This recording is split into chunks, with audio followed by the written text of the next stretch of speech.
That right there, you are going to jail right now. Police cars, bad. Why are you going to put a car in the middle of the road? Obviously, we could see from this scene, the suspect drives around. Maybe deep down inside, maybe there's a little bit of bad guy in all of us. Hey everybody, this is Chris and I'm a real police officer, and today we're going to see how they do policing in Grand Theft Auto. Be sure to like and subscribe for more episodes of Experts React. I like the big cop. You will never get that close to me, ever, ever, ever.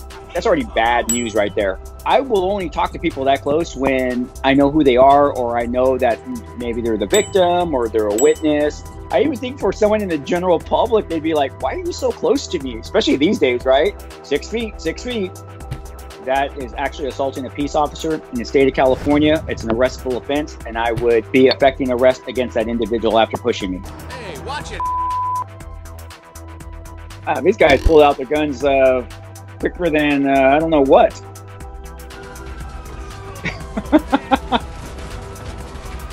The cop runs up, pulls the poor victim out of the vehicle and just throws him without any regard to their body or anything like that.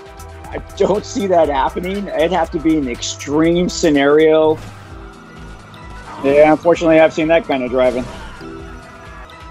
Yeah, roadblocks aren't really all that thing that we like to do. Police cars, bad. Why are you going to put a car in the middle of the road? Obviously, we could see from this scene, the suspect drives around. Roadblocks are a no-no, especially now I'm going to start shooting at the vehicle coming at me. Bullets tend to bounce off of vehicles and windshields. Yeah, about this point in time, the mayor would be calling the chief of police, who's calling me to say, what are you guys doing? Yeah, I love the shooting at moving cars. Let's just run over our partners there. Great car chases. Well, like in the city I work in, we have a municipal airport. The thing that we need to remember here is that we probably can gain access here eventually. I would be coordinating with other police units to cover all the exits. But we don't want to be going on the tarmac because that could be dangerous to any planes that are coming and going. Ouch. When maybe people think, that's not realistic. Yeah, you may want to think twice about that.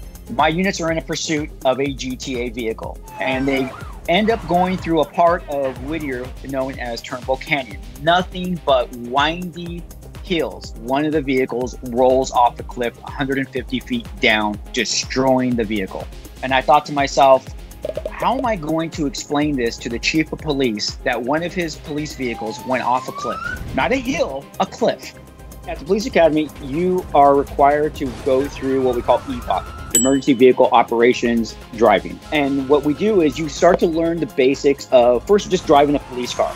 And then you will start to learn how to operate that vehicle under certain adverse conditions. They layer the cement with just a little bit of water that causes you to just slide, because that may happen. You may hydroplane out in the field during a pursuit and the ground is wet. And then they finally bring you back for the final exam per se.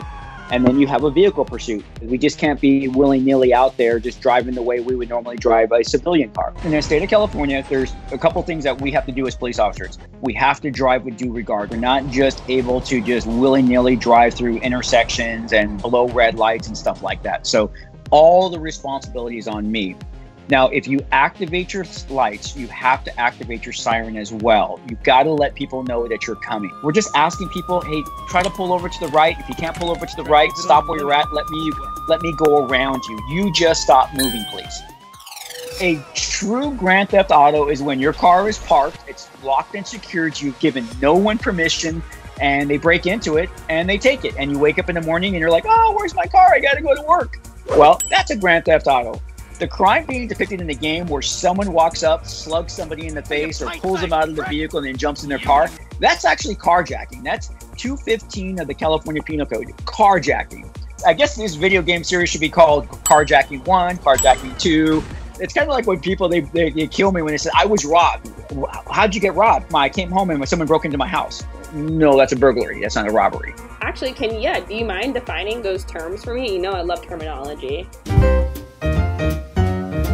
A robbery is when someone takes your personal property through force or fear. So 211, at least in California, is a robbery. A burglary is when someone enters with the intent to commit a crime. And they have to break that threshold. They go in there and nobody is in there and they take what they're going to take. That would actually be a burglary.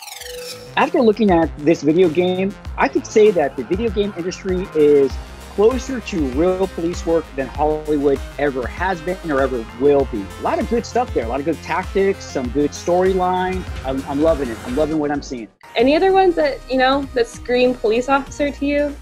The scream police officer.